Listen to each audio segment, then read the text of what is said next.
పొడి చేసుకుని మిక్సీలో గ్రైండ్ చేసుకుని ఇలాగ పొడి చేసుకోవాలి.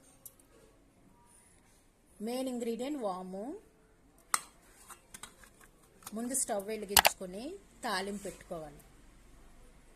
ఆవాలు, జీలకర్ర, మెంతులు కొంచెం వేసి తాలింపు పెట్టుకోవాలి. మినపప్పు, కరివేపాకు ఫ్రై చేసి తాలింపు వేగుతుండగా వెల్లుల్లి, ఆనియన్స్ స్లైసెస్ కట్ చేసుకొని పీసెస్ కట్ చేసుకొని ఫ్రై చేసుకోవాలి. బాగా ఫ్రై అయ్యాక అందులో టామరిండ్ రసం వేసుకోవాలి. టామరిండ్ ముందుగా నానబెట్టుకుని ఆ పేస్ట్ చేసుకుని ఆ రసాన్ని ఆ ఫ్రైలో యాడ్ చేసుకుని ఫ్రై చేయాలి.